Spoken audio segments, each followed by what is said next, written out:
அனைவருக்கும் வணக்கம். நெறைய பேர் சொல்லி கேள்விப்பட்டுருக்கேன். எனக்கு வந்து அதிகமான சிந்தனைகள் வந்துட்டுருக்கு. அனாவசியமான சிந்தனைகள் வந்து என் மனச ஆட்கொண்டுட்டுருக்கு. எனக்கு என்ன பண்றதுன்னு தெரியல. அப்படின்னு சொல்லி நான் கேள்விப்பட்டுருக்கேன். ஸோ இந்த மாரி வந்து ஒரு தேவையில்லாத சிந்தனைகள் திரும்ப திரும்ப வரும்பொழுது, நான் என்ன சொல்றேன் அப்படின்னா, நீங்க முதல்ல உங்களுடைய தேவையில்லாத எண்ணங்கள் வரும்போது, ஒரு பேப்பர் எடுத்து அந்த எண்ணங்கள எழுதுங்கன்னு அப்படின்னு சொல்லுவேன்.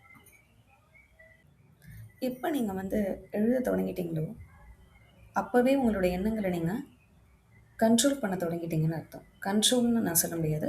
மேனேஜ் பண்றீங்க. மேனேஜ் பண்ண ஸ்டார்ட் பண்ணிட்டீங்க அப்படின்னு அர்த்தம்.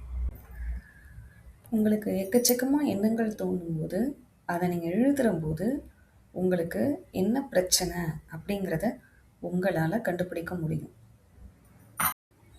முதல் விஷயம், உங்களுக்கு என்ன மாரி ஒரு எண்ணங்கள் வருது அப்படிங்கிறத வந்து நீங்க வந்து தெளிவா எழுதணும். இதுதான் முதல் விஷயம். 2வது விஷயம் என்ன அப்படின்னா, உங்கள பத்தி நீங்க என்ன நெனைக்கிறீங்க? அதாவது உங்களுடைய பெர்செப்ஷன நீங்க செக் பண்ணணும். உங்கள பத்தி நீங்க என்ன கண்ணோட்டத்துல திங்க் பண்றீங்க அப்படிங்கிறது ரொம்ப ரொம்ப முக்கியம். சப்போஸ் உங்கள பத்தி நீங்க ரொம்ப நெகட்டிவா திங்க் பண்றீங்க அப்படின்னா, அந்த நெகட்டிவ் தாட்ஸ் ஃபுல்லா உங்கள ஆக்கிரமிச்சுரும். என்னால இது முடியாது, இங்க போனா அது நடக்காது. அப்படிங்கிற அந்த தாட்ஸ் வந்து உங்கள ஃபுல்லா ஆக்கிரமிச்சு, நீங்க செல்ஃப் திங்கிங் பண்ண ஆரம்பிச்சுருவீங்க. ஸோ, என்ன நீங்க செக் பண்ணணும் அப்படின்னா, செல்ஃப் லிமிட்டிங் பிலீஃப்ஸ் உங்ககிட்ட இருக்கா? அப்படிங்கிறத நீங்க செக் பண்ணணும். உங்கள பத்தி நீங்க மோசமா திங்க் பண்றீங்க, ஒரு நெகட்டிவா திங்க் பண்றீங்க அப்படின்னா, அதெல்லாம் நீங்க எழுதும்போதே உங்களுக்கு தெரியும். நீங்க எழுதும்போது, உங்கள பத்தி நீங்க என்ன திங்க் பண்றீங்கங்கிறத எழுதும்போது, உங்களுடைய பிலீஃப் எந்த மாரி இருக்கு? சப்போஸ் அது நெகட்டிவா இருந்தாக்க, உங்களுடைய ஓவர் திங்கிங் வந்து ரொம்ப அதிகமாகும். அதனால ஒருத்தவங்க உங்களைய பத்தின அந்த செல்ஃப் பெர்செப்ஷன்ங்கிறது வந்து ரொம்ப ரொம்ப முக்கியமான ஒண்ணு. 3வது விஷயம் என்ன அப்படின்னா, இறந்த காலத்த பத்தியே நம்ம நினைக்கிறது. இந்த விஷயம் இப்படி நடந்திருக்க கூடாது. இத நம்ம அப்படி செஞ்சிருக்க கூடாது அப்படின்னு சொல்லிட்டு. அதாவது இறந்த காலம் வந்து அவங்கள வேட்டையாட ஆரம்பிக்கும். சதா சர்வ காலமும் நடந்து முடிஞ்ச விஷயங்கள பத்தியே அவங்க வந்து நினைச்சுக்கிட்டு இருப்பாங்க. ஆனா உண்மையான விஷயம் என்ன அப்படின்னா, நம்ம அந்த கடவுளே வந்தா கூட நம்மளுடைய பாஸ்ட் அதாவது நம்ம நடந்து முடிஞ்ச விஷயங்கள வந்து நம்ம வந்து என்னைக்குமே வந்து மாத்த முடியாது. அத நம்ம புரிஞ்சுக்கணும். நம்ம எழுதும்போதே நமக்கு தெரிஞ்சிரும். நம்ம எது இறந்த காலத்த பத்தி அதிகமா நினைக்கிறோமா? அப்படிங்கிறது தெரிஞ்சிரும். இப்ப நம்ம அந்த இறந்த கால சிந்தனைகள வந்து நம்ம கவனிக்கணும். ஏன்னா, நான் ரொம்ப அதிகமா இறந்த காலத்த பத்தி சிந்திக்க சிந்திக்க, நமக்கு வந்து அந்த ஓவர் திங்கிங் அப்படிங்கிறது, தேவையில்லாத சிந்தனை அப்படிங்கிறது வந்து அதிகமாயிடும். 4வது விஷயம் நான் என்ன சொல்லுவேன் அப்படின்னா, பிரசன்ட் மொமெண்ட்டுக்கு நீங்க முக்கியத்துவம் குடுங்க. இந்த நொடிக்கு நீங்க முக்கியத்துவம் குடுங்க அப்படிங்கிறத நான் சொல்லுவேன். Make attention to the present moment. கடந்த காலங்கிறது முடிஞ்சு போச்சு. வருங்காலம் அப்படிங்கிறது வந்து நடக்க போகுது. அப்ப, இப்ப இருக்கிற இந்த மொமெண்ட் மட்டும் தான் நமக்கு நிரந்தரமான ஒண்ணு. அத இந்த மொமெண்ட்ல நம்ம என்ன பண்றோம் அப்படிங்கிறது ரொம்ப ரொம்ப முக்கியமான விஷயம். குழந்தைகள் வந்து எங்க இருக்கிறாங்களோ, அந்த மொமெண்ட்டுக்கு அவங்க வாழ்வாங்க. ஆனா பெரியவங்க பார்த்தீங்க அப்படின்னாக்க, அந்த மொமெண்ட்டுக்கு வாழ்றது அப்படிங்கிறது வந்து அவங்க கிட்ட இருக்காது. உதாரணமா அவங்க வந்து ஆஃபீஸ்ல இருக்கும்போது வீட்ட பத்தி நினைக்கிறது, வீட்ல இருக்கும்போது ஆஃபீஸ் விஷயங்கள பத்தி யோசிச்சுட்டு இருக்கிறது. அந்த மாரி இருப்பாங்க. அதாவது அந்த நொடிக்கு அவங்க வந்து வாழ மாட்டாங்க. அதனால நம்ம எந்த எந்த எங்க இருக்கோமோ, அந்த நொடிகள்ல நம்ம வந்து வாழணும். அதுக்கு வந்து நம்ம முக்கியத்துவம் குடுக்கணும்.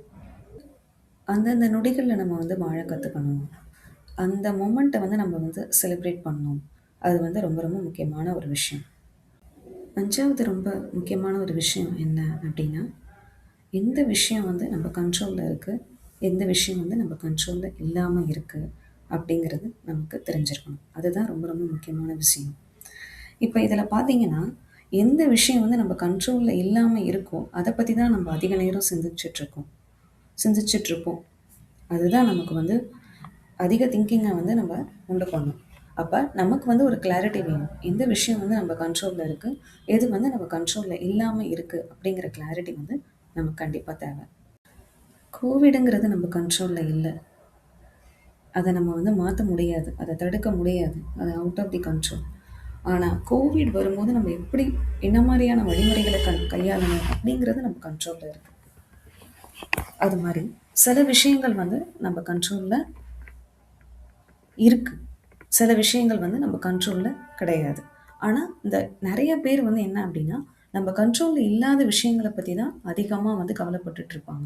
அப்படி கவலைப்படும்போது அவங்களுக்கு ஓவர் திங்கிங்கிறது வந்து அதிகமாயிடும்.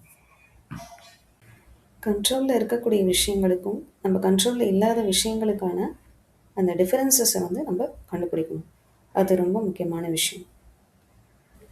6வது ரொம்ப முக்கியமான விஷயம் என்ன அப்டின்னா, பயங்கள கண்டுபிடிங்க.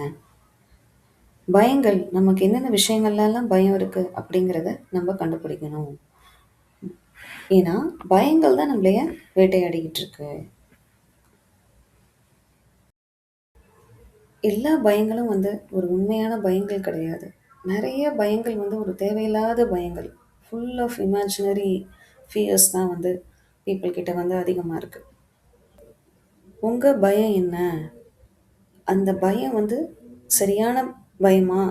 இல்ல தேவையில்லாத விஷயத்துக்கு பயப்படுறோமா?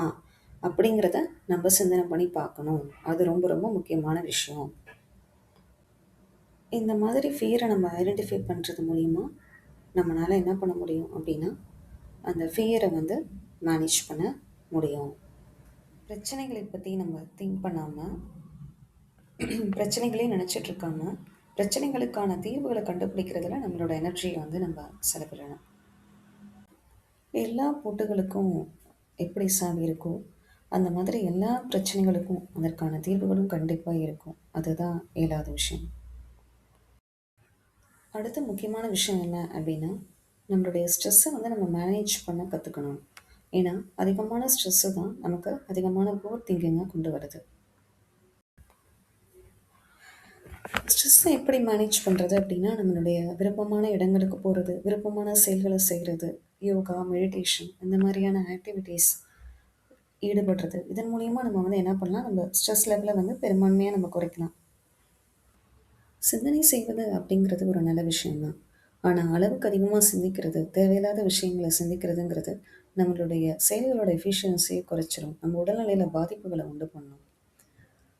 ஓவர் திங்கிங் அதிகமா பண்ணும்பொழுது, நம்மளுடைய மகிழ்ச்சியான வாழ்க்கை நம்மளால வாழ முடியாது. ஏன்னா, சிந்தனைகள் அதிகமா இருக்கும்போது, நம்மளுடைய செயல்திறன் கம்மியாகி, நம்ம சந்தோஷத்த நோக்கி இருக்க முடியாது. நம்மளுடைய உடல்நலத்திலயும் நமக்கு வந்து பாதிப்புகள உண்டு பண்ணும்.